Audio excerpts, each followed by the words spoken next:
The Ride Home Rants podcast is brought to you by Reaper Apparel Company. Reaper Apparel offers a casual line of superb fit, finish, and comfort. We design for those who refuse to die slowly and choose to live untamed. For those who aren't afraid to face the dark, for the ones that thrive in it, and for those who can appreciate life through a grim lens. That's Reaper Apparel Company. Go to the link in the description of this episode, use the promo code Mike Bono, and get 10% off. Also, the Ride Home Rants podcast is brought to you by Tactical Brotherhood, all American-made apparel, which helps support the Second Amendment. You can also find all this in the description of this episode with the link Tactical Brotherhood. Part of every proceed does go to helping veterans. It is a very good cause. All American-made products made right here in Minnesota. Go and check them out. Use the promo code PATRIOT15 to get 15% off your purchase. The Ride Home Rants podcast wants to thank you for listening and let everybody know that we do offer monthly subscriptions to help support the show in other ways other than listening and downloading each episode.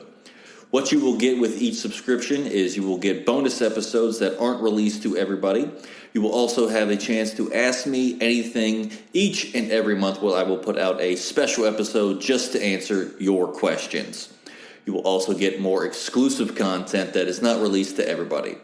To subscribe to the show, go and click on the link in the description of this episode, and I look forward to your added support and to help us keep this show going. The Ride Home Rants podcast is also brought to you by Buddy's Beard Care. Buddy's Beard Care provides premium men's grooming products at an affordable price. Products are made in Ohio, and Buddy's Beard Care supports local. The majority of our supplies are from other Ohio-based companies. You can find them on social media at Buddy's Beard Care or online at buddysbeardcare.com. Use the promo code BONO15 and he will save you 15%.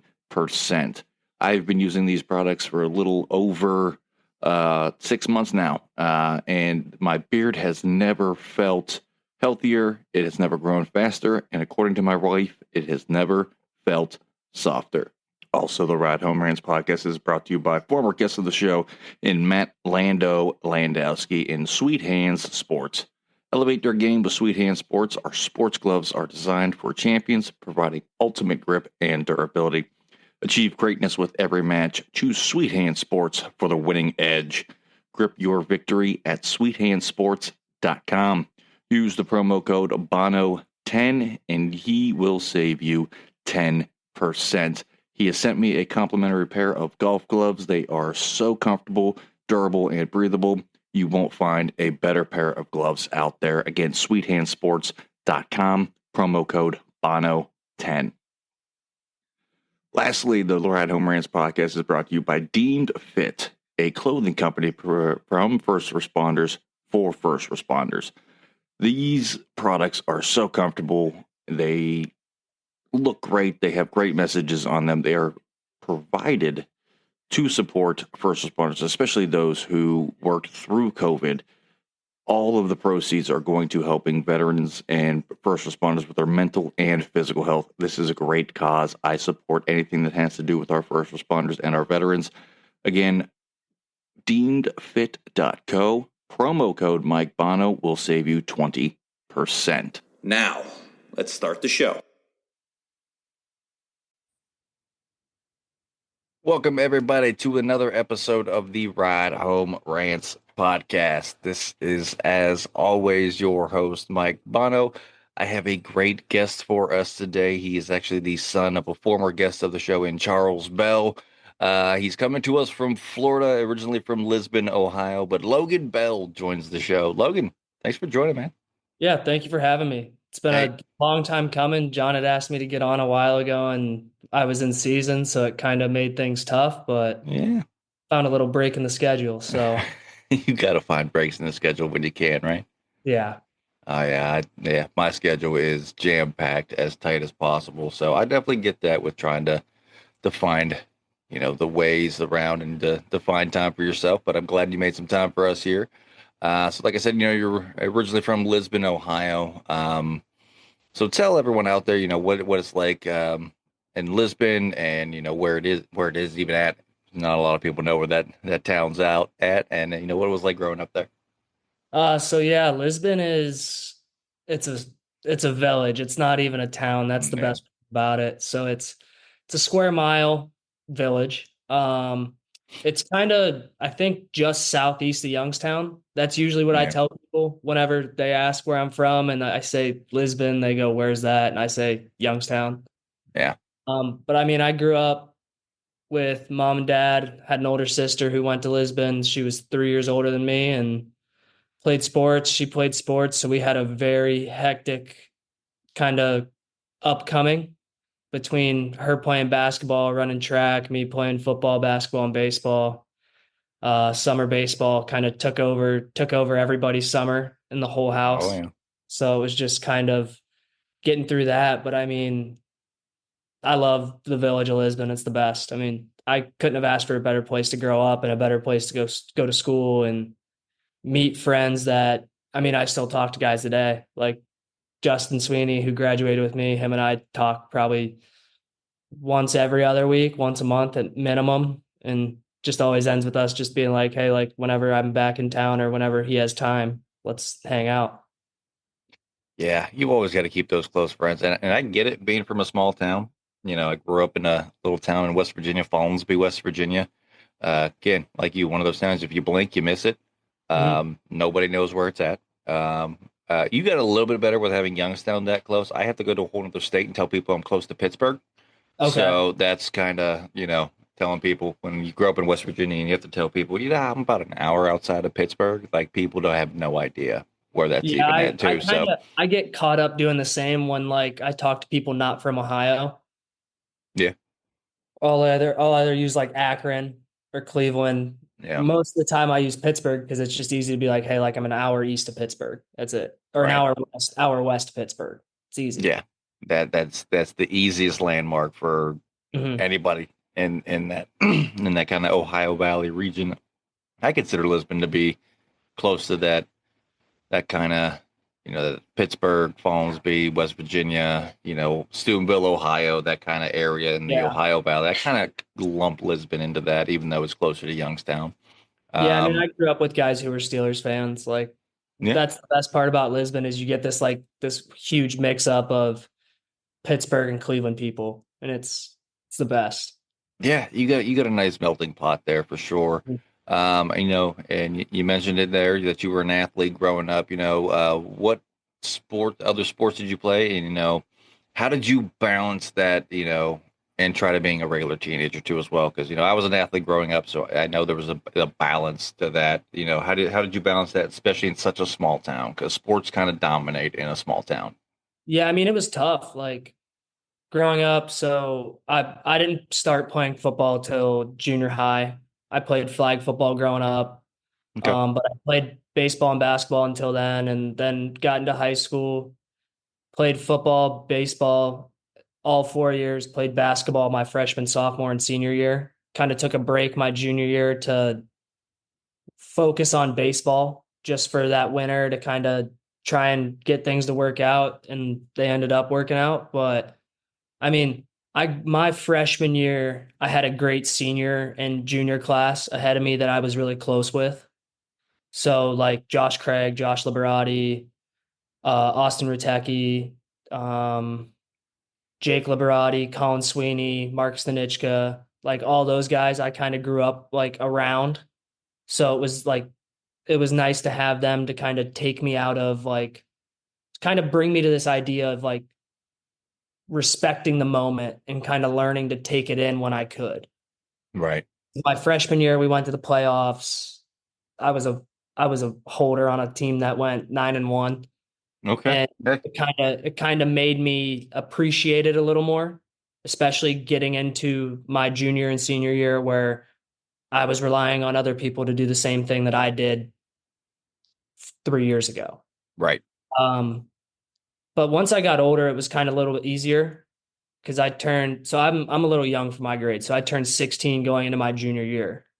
Okay. Yeah. And so that was when I'd gotten my license, and like I'd take some younger guys. We'd go, I mean, every Thursday or Tuesday, we'd go to wing night at B-dubs after Yeah. practice. Like we'd kind of get out of this whole idea of like, oh, we're doing this because we play sports together. It's like, no, we're doing this because we're friends. Right.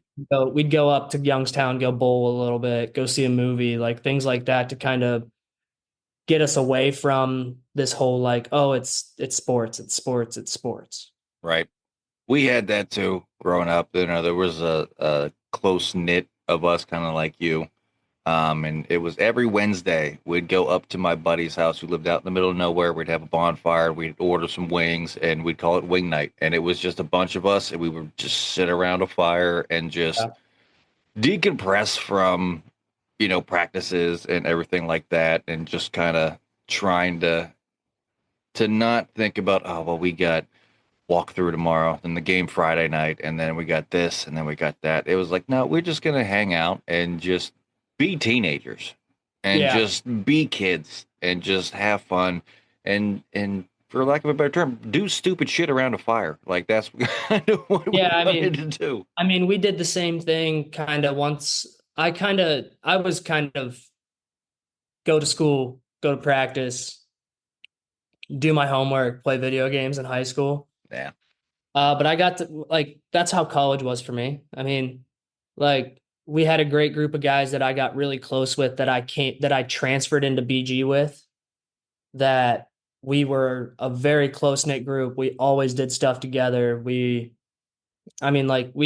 like during May when school would be out, but we're still playing baseball, we'd be in one of our housing areas and I'd drive around and guys would like hold onto the back of my truck on a skateboard. Yeah.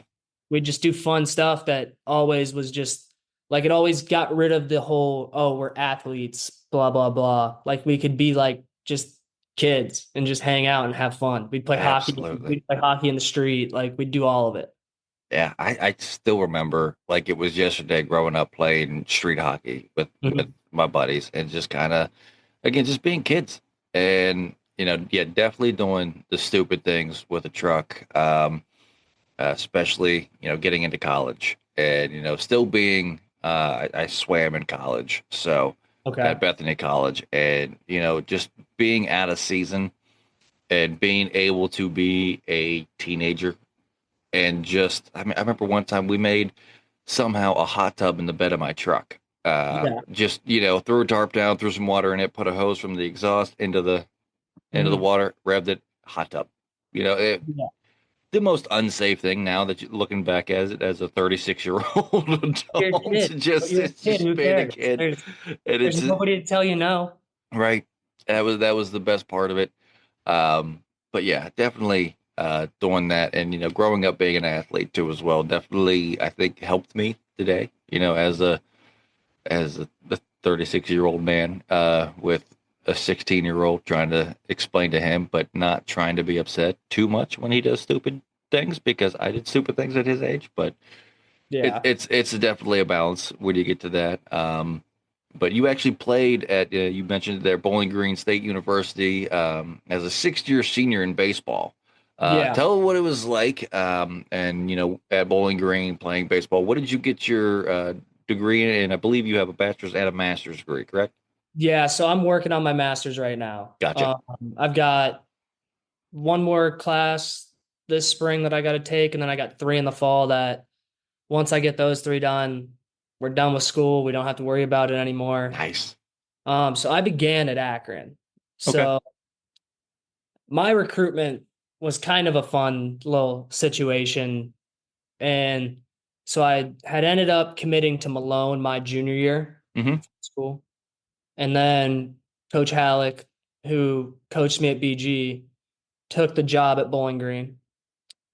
Actually, I found out that he was going there senior night of football, my senior night at like 2:30. Had just gotten out of school, like was at home real quick before I went back to the locker room. He gave me a call and was like, "Hey, just so you know, like I'm taking the job here." Gave me all his reasoning, understood it at the Right. time, like totally got it. Everything that I like believed in him. I'd asked him at the time. I was like, "Well, can I come with you? And he was like, I don't know at the moment. Like, I got to kind of get things sorted out on my end before I even, because he hadn't even been the coach yet and it hadn't even been announced. Right. So ended up kind of decommitting from Malone in January and then, no, in November. And then started throwing again in the fall. I remember one Saturday morning after a Friday night basketball game, I had a really good day. And my pitching coach in Canton posted it on Twitter. And Coach Banfield from Akron had reached out to come to a camp and went to the camp the next day, got a PWO, and that was it. I mean, went there, had the COVID season, which kind of sucked, Yeah. but it was nice for me because we were a first year program at Akron. So Okay. it had been cut in 2015 or 2012, one of the two, and had just been brought back. And I was part of the first team to play there since. And we had 27 junior college kids. So Wow. think about me, 18-year-old freshman, the first week of school as a freshman in college, I'm not 18 years old. Yeah. I'm hanging out with 22, 23-year-olds all the time. Yeah. That's a change So for sure. it was a little bit of a learning curve for me. Kind of had to take myself out of my comfort zone and kind of grow up in a way. And All right. COVID happened. I hit the portal after partially tearing my UCL Mm. and didn't end up getting surgery, but rehab that summer, went to Texas and played and had talked to Coach Halleck that summer. And I remember calling him one day and after he had texted me that he had room for me, and I was like, I called him that minute and I said, hey, I'm coming. Hadn't told my parents, hadn't talked to anybody. Like I had not given anybody any information on it. And I mean, best decision I ever made in my life. I Right. loved playing for him. I mean, I'd like the hockey saying, "Would you go to the wall for me?" Because I'd go to the wall for you. Yeah. Like Yeah. I'd go to the wall for that guy. Like no matter what, any situation. Like he was in my house when I was 15 years old recruiting me. Like there's things that just for me, it always made sense being there with him. Right. And it's nice to have that coach that you're familiar with, Mhm. especially going into a program like that. Swimming was a little different for me. I had a ton of D1 offers uh, going into my senior year for swimming.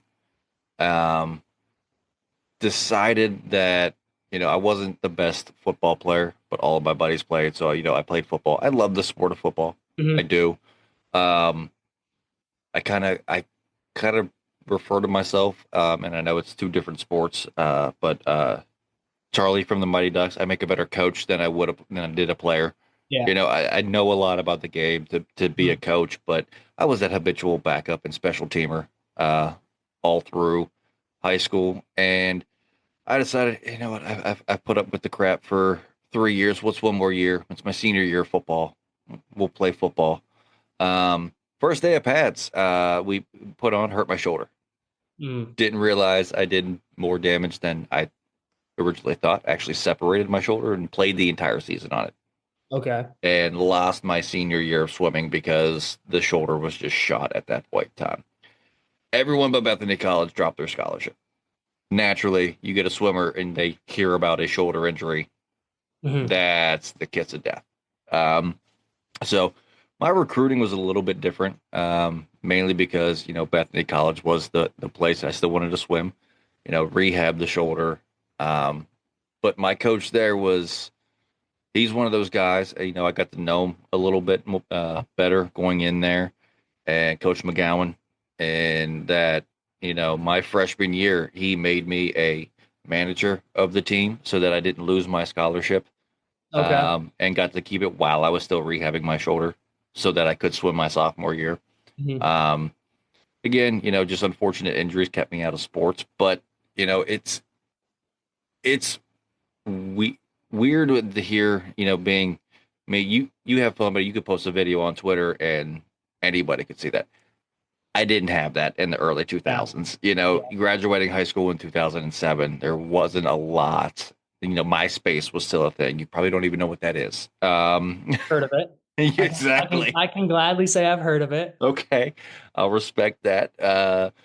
But it really wasn't that big of a thing to where I could post times or something like that on a Twitter, a Facebook, anything like that, and get noticed. You had to do a lot yourself. And not saying that it's a bad thing, because I do think it's helping a lot of athletes at like smaller towns and smaller schools.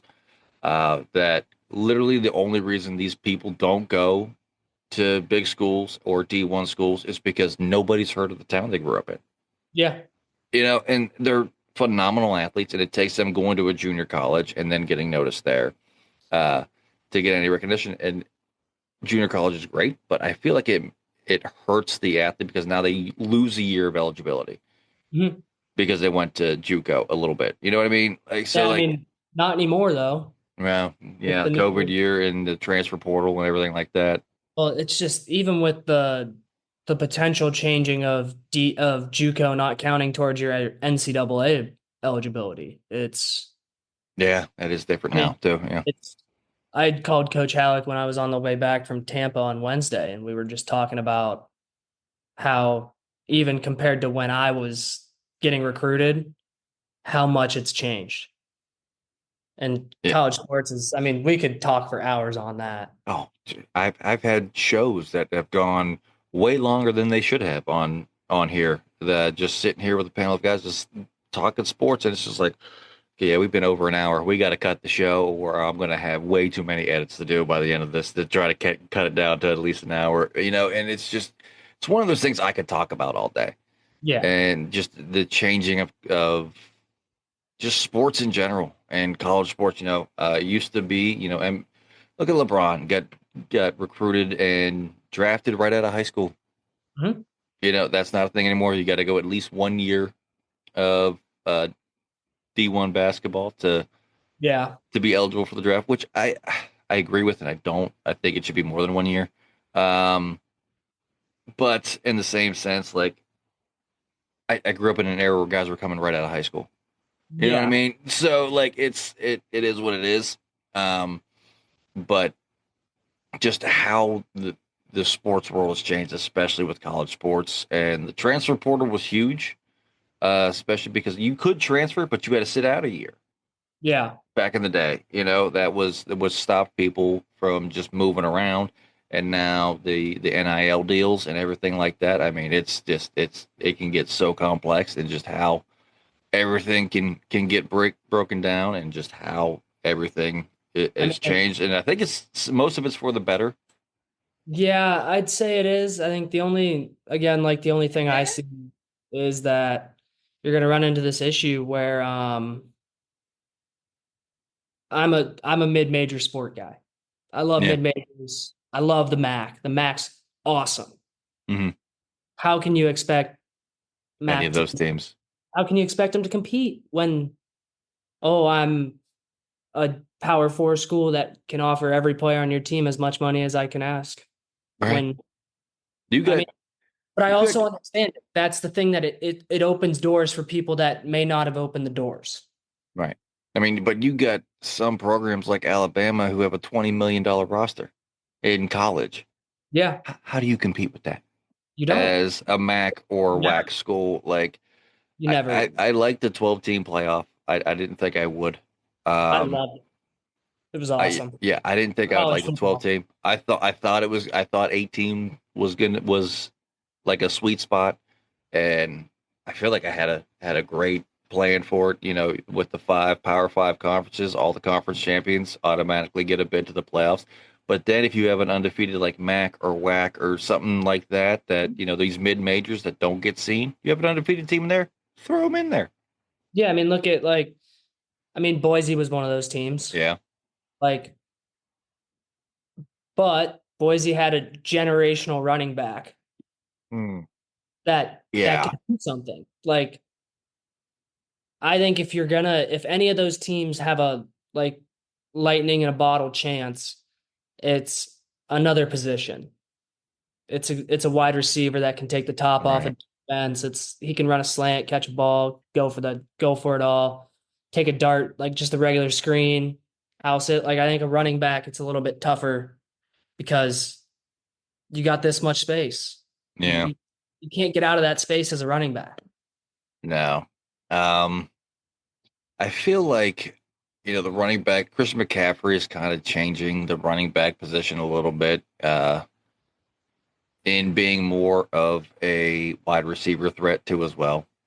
Um, but you're right. You're still going to line up in the backfield. You still have 5 yards to try to make something happen, and you're going up against 350, 400 pounders Yeah, I mean at at the line. You're just, it's the same with baseball. Like Murray State, lightning in a bottle. yeah. Team, they were hot. They were playing really well. They were good all year. Like you're not going to get many of those teams at this point in And college and athletics. I know they got swept by LSU, but everyone kind of expected that. Mhm. I mean, I definitely was like, "There's no way they're going to be competitive against LSU." Yeah, I mean, Coastal That's who it was, was. Yeah, Coastal. yeah, they were like even I wouldn't even consider that team a mid-major team to me. Not Like anymore. they've won the Natty. They probably have a little more of a budget than most mid-majors. Like I think it's going to be a lot more difficult for your run-of-the-mill any mid-major. Yeah. Take a mid-major, like take the MAC champion every year. It's difficult to get out of that first regional because if especially now, the guy that they start against you, that the host of the regional is typically their Friday guy. That's their horse. Yeah. He's making a lot of money to be their horse. Oh, absolutely. Your team's not making that amount of money. Yeah. Like, I, you know what, and I equate that to now. We had to talk about this with our MLB roundtable we had on here, and just that these big city teams that are spending more mhm, money on one player than most of these small teams have as an entire organization. And I can't believe to say it, but Pittsburgh is a small market team. they are. And it just blows my mind. I always think of Pittsburgh as, being a big city, and it's really not when you got teams like New York and LA that are spending $350 million on a shortstop when that's like the entirety of Pittsburgh's roster. It's even crazier when they're spending 300 million on a shortstop, but they're already paying the right fielder 450. Yeah. Yeah. I said it too as well. I mean, pitchers in the major leagues, starting pitchers in the major leagues make stupid money. Mhm. Clayton Kershaw had like a 400 or $500 million contract to pitch every 5 days. I mean, look at the money I mean, if you think like at the end of the day, probably the top five over the when they were signing contracts, Verlander, Hmm. Scherzer, DeGrom, Yep. like those guys, think about how much money they got paid. A lot. Like it, those, like if you take probably the top five starting pitchers in baseball in the last 10 years, probably over $1 billion in total contracts, Easy. probably pushing 2 billion. I would say, yeah, one is, yeah, it's good. It's well over one, Like think for about how much the sure. Tigers are going to have to pay Scooble. Yeah. You know They're, what? What kills me is Skeens for the Pirates. yeah. It, the dude's a generational talent with a 4-8 record. Mhm. He has Uh, no run support. he has no run support in Pittsburgh because they can't get any of these players to come and play for them. And it's sad as a Pittsburgh fan. I am a Pirates fan. It's hard to say and hard to admit out loud, but I do. Uh, but every time I see that Skeens pitch or I see a highlight, it's like, well, good to have you for the couple of years that we're going to have you. Then I'll see you in New York, Boston, LA, or somewhere else because you're not going to stay here. I There's mean, it's no the way. same with the guards right now. It's just like we got lucky that Jose was willing to take a pay cut to stay in Cleveland. Hmm. But imagine if they had the ability to offer Lindor the same money or Right. even be able to offer the money to keep that 16 team or the 17 team in Cleveland. But now like I get on I see trade like mock trades for Clase and Quan. Yeah. And I'm like, we lose those guys, it's going to be hard to cheer for them.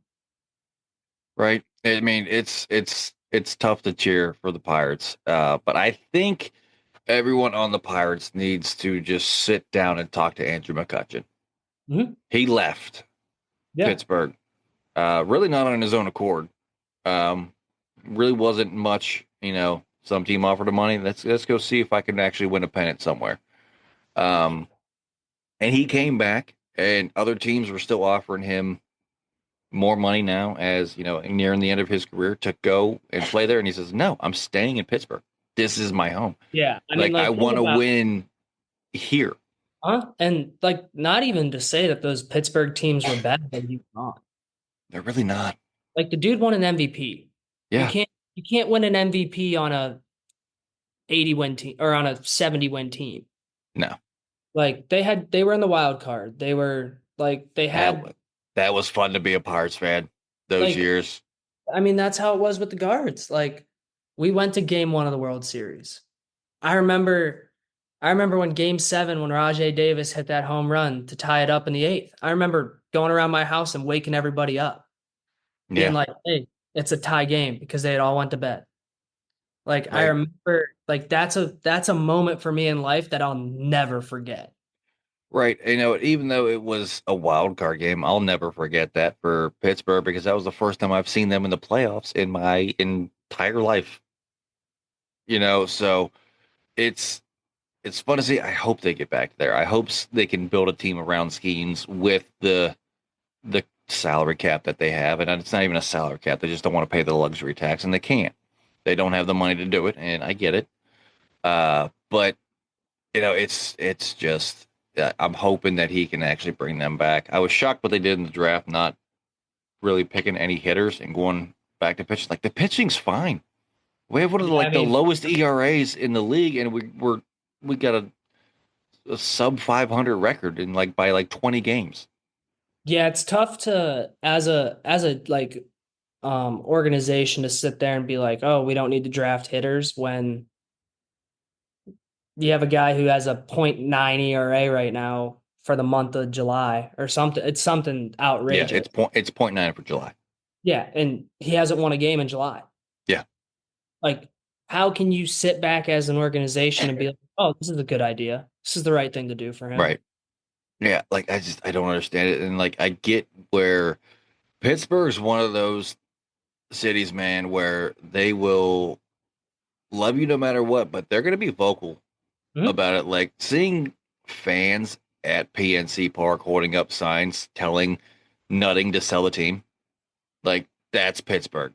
They'll still Yeah. come, they'll still support you, but they're going to tell you how they feel, and they're going to not hold back, and I love it. Oh, it's great. I mean, I think at the end of the day, like fans have the right to do Right. that. I Like, want to see good baseball. yeah, like as a fan who I buy in, like I'm watching every game. Right. Like as much as I hate turning on a Guardians game right now, well, before the last 10 games before the break, Mm-hmm. still turned it on Right. because I wanted to see him. I wanted to see one of the best to ever be in Cleveland play the game of baseball. Yeah, and I wish I could get where I live now. I wish I could get Pirates games. I don't. Get black. But yeah, the blackouts. I mean, Cleveland is here, and Cincinnati. I get Mm. them, which blows my mind, being in Central Ohio, because literally it is the same distance to Pittsburgh as it is to Cleveland and as it is to Cincinnati. It's 2.5 hours. It's definitely confusing. I was sitting here the other day trying to watch games, and it was the day before the All-Star, before the Home Run Derby. And I'm sitting here and I'm like, I'm trying to flip on games, like trying to find them. None of them are on Right. like any YouTube TV. Like there's no mainstream of Major League Baseball that day. No, I mean, Having there's to go to like Sling TV or like uh the one betting app. It's not Hard Rock, but they have like a it's they own Bally's now. oh, I know. Is it? It's not MGM. It's FanDuel. FanDuel. FanDuel. Yep. Like I'm on there trying to watch games. Like, why can't I just sit down like every other NFL fan on Sundays And and watch a watch a game. baseball game? I get it. I mean, I know like they have like, well, there's MLB TV that you can get. It's like, but that I'm already paying for how many streaming services now? Like, I don't want to pay for another one just to be able to watch Yeah. a baseball game. Like, I'll try to find it. Like, I keep hoping like every now and again ESPN Plus is gonna screw Yeah. up and put on a Pirates game so that I could watch a Buccos game. But it is what it is. I catch the highlights, but my ESPN app's always going off with updates in that, so I get it that way. And I know we got way off topic there and off But track. No, you're good, man. That's the point of this show, anyways. But like I said at the beginning, we had your dad as a former guest on the show. Tell us a little bit about what it's like being the son of Charles Bell. oh man, it's the best. I mean, at the end of the day, there's nobody I'd rather have as a father and as a role model growing up. I mean, the dude's the hardest worker that you'll ever meet. He goes to work at 3 o'clock in the morning. He doesn't get done until 8 p.m. He's like he helped build that business, R.L. Craig, into what it is today. And Yeah, he's spent so many hours doing what he did while also being the best father he could ever ask for. Going to games, being the most supportive dad, being a dad that when you needed a little kick in the ass, he'd oh give yeah, it. But I mean, I talk to him every day. He's my dad, but right. every Monday, Wednesday, and Friday when I'm driving back from Tampa, I give him a call, and he always finds time for me while he's working. And I mean, I'll get texts at 5 o'clock in the morning when he gets up, or like I'll get him at 10 p.m. before he goes to bed. Like, it's a dude that he's a guy, man. Yeah, He's it's honestly really funny because he's like, Snapchat got really big when I was in high school, and he still has streaks, like Snapchat streaks with friends of mine that are like over 1,000 days, over a 1,500 days. Like, I and he's a Twitter guy. Like, he loves tweeting Turf the Stell. And like one of the guys that I played with this past year, who is a sophomore now, he texted me and was like, guess who I just got added by on Snapchat? And I was like, oh God. And he was like, and he said my dad's Snapchat. I was like, oh gosh. I was like, this guy. yeah, I get that 100%. Growing up, my dad being a steel mill worker showed that work, but he never missed the game. He never missed a practice, anything like that. So I get that 100%. It was great to talk to your dad on here and have him on as a guest. I'm super pumped that we got to be able to make this happen and get you on here too as well. Um, but what's next for Logan here? School's winding down. You're in graduate school. You're getting close to the end of that, and baseball. I mean, is it over for you, or what's So next? that's the funny thing is I get asked like all the time, like, hey, like, what's going on? Like, you got a job yet? Blah blah blah. Like, everyone's like always kind of like on my heels about like what I'm doing. And at the end of the day, I'm flying by the tail of my seat. I'm just going. Like, I'm in Vero Beach right now, training 3 times a week in Tampa at Driveline Baseball, trying to give this body one more chance at playing the game. I want to take advantage of still being somewhat young and try and play somewhere in the States, hopefully, or even overseas. I've always been a guy that likes to travel. Like, I played 3 summers in California. I played 1 summer in Texas. I wouldn't mind going over to Europe and playing baseball. It'd be awesome. And so that's kind of where I'm at right now. I'm golfing 3 days a week, throwing baseballs 3 days a week, and hanging out. Yeah, I'm rooting for you for that, man. Like I always love it when people follow and chase their dreams and do what they want to do. As someone who's been chasing a dream of being a stand-up comedian for the past 13 years, I get that 100%. You wanna do it. It's what you want to do, and I'm glad to see that there's somebody with no give up in their system and will do whatever it takes to make the dream come true. And I love seeing that attitude in anybody for sure. And well, you got a fan in me and Johnny. I know that for sure. Um, but since we went on a little bit of a baseball rant here, kind of a way to wind down the show here. I need a prediction from you for the World Series in October. What do we got?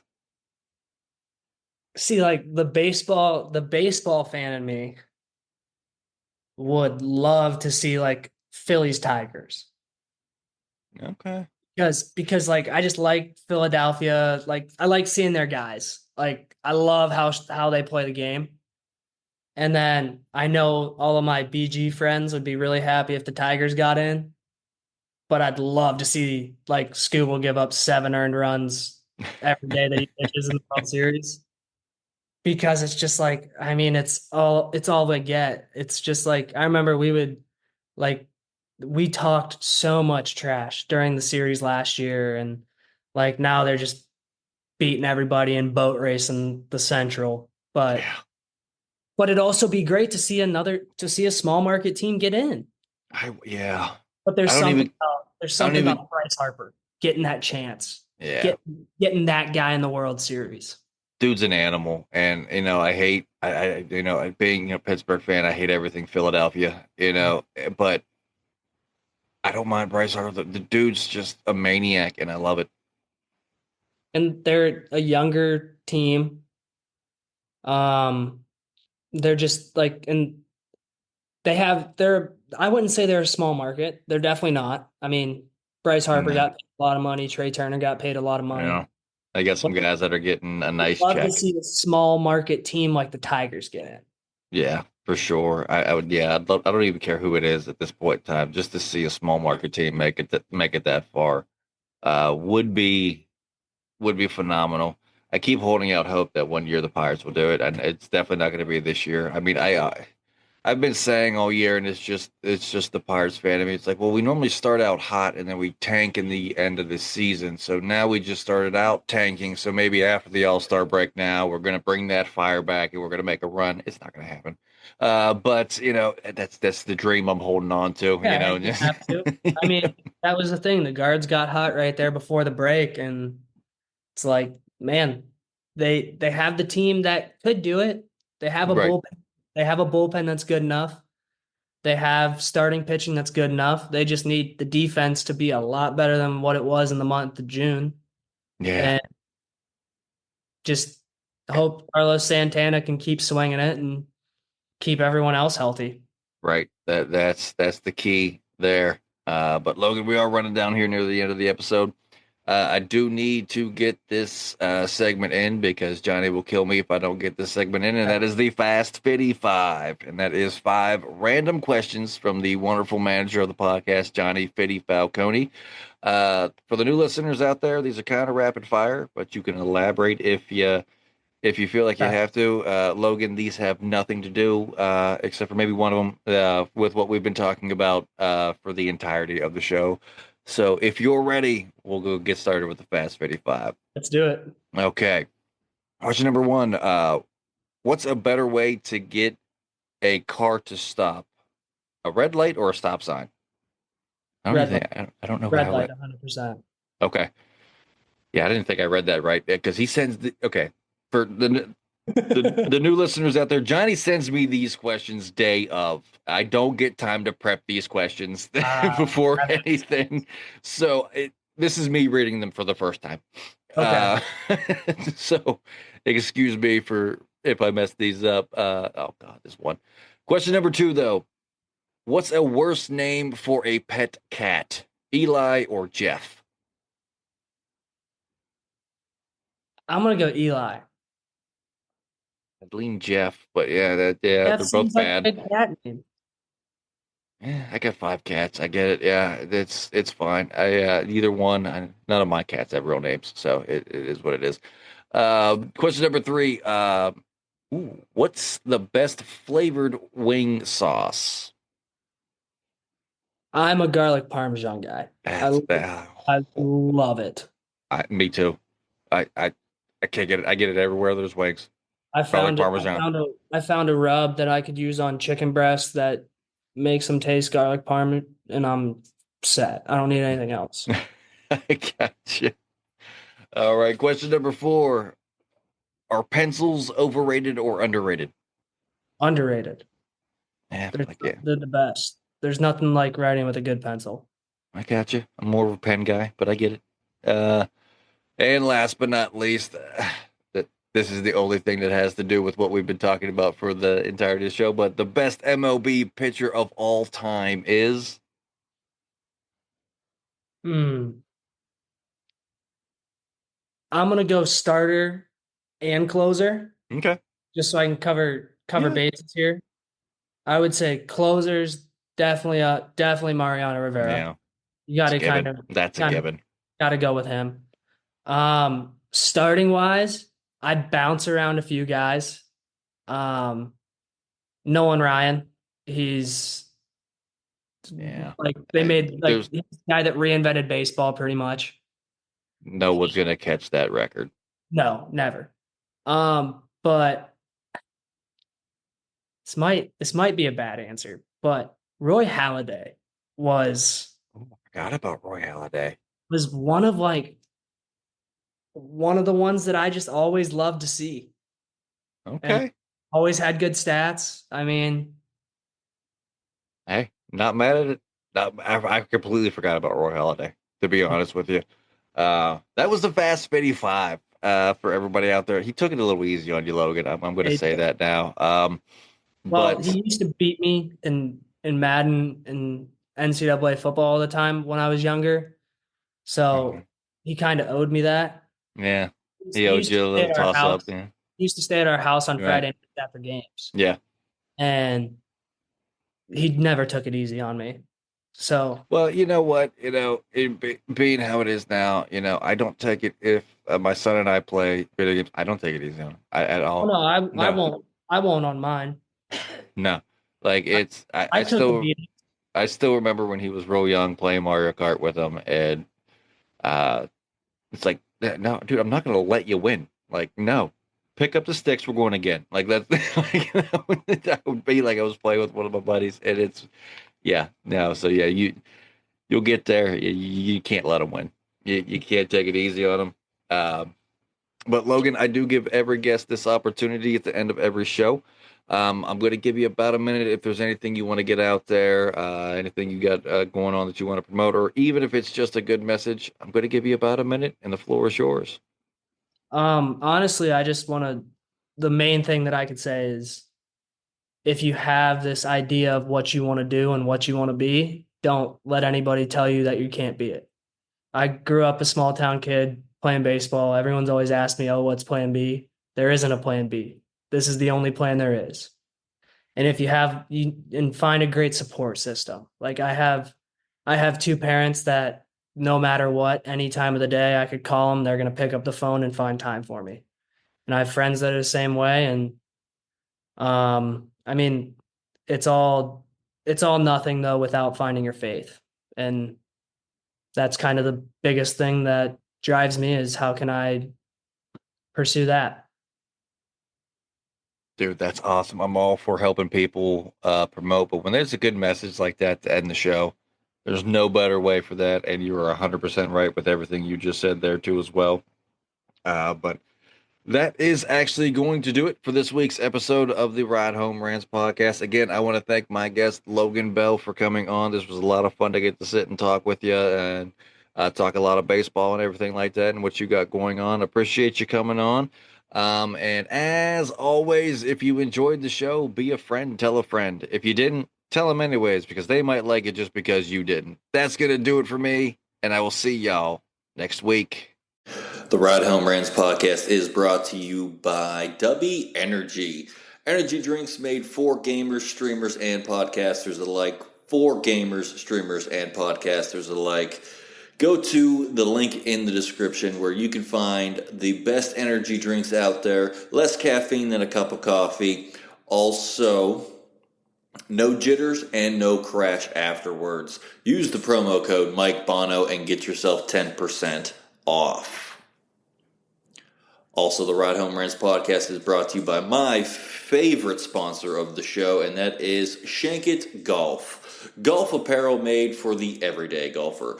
We might not go out and shoot a 6 under par. We're probably going to shoot a 6 over par, but this is going to give us the gear that's going to help us rock it on and off of the course. Go to the link in the bio, use the promo code Mike Bono, and get yourself 10% off there as well.